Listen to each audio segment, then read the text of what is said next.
Hi guys, here's another shocker from the South Australian justice system.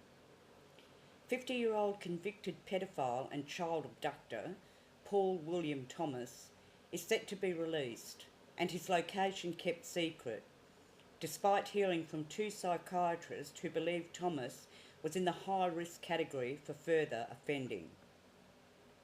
Thomas was convicted of indecently assaulting a 16-year-old boy with an intellectual disability who lived next door to him in 1995. He was jailed for 1 year and 6 months. 9 years later, he abducted 3 boys under the age of 10 from a northern suburbs park and drove them to Maslin Beach, a nudist beach south of Adelaide, where he made them take off their clothes. In 2008, after his release, he was caught with child pornography and was given a suspended sentence.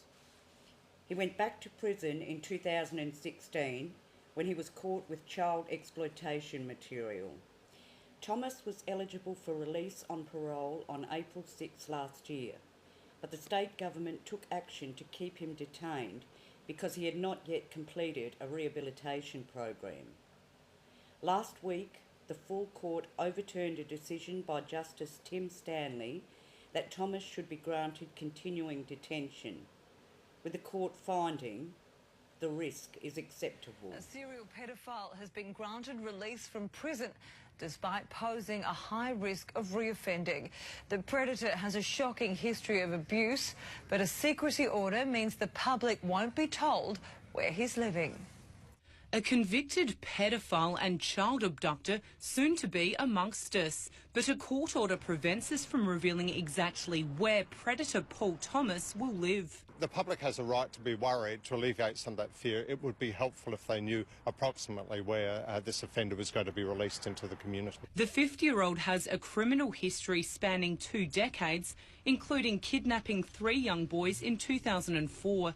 Despite 2 psychiatrists finding he poses a high risk of reoffending, the Court of Criminal Appeal overturned an indefinite detention order today, granting him supervised release. His victims are going to see this decision as ludicrous, as unjust. The location he'll call home can only be reported as an outer suburban industrial area to minimise the risk of vigilante behaviour.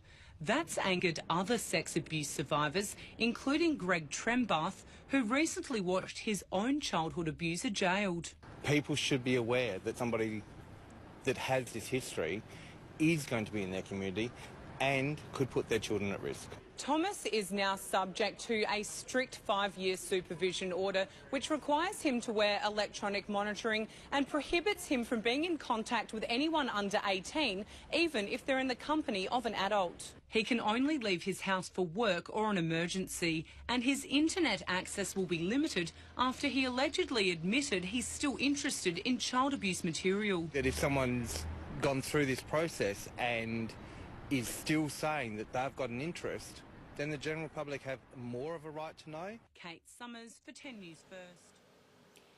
Well, we all know how well those strict guidelines have worked in the past. Thanks for watching, and don't forget to subscribe to be notified of more videos to come.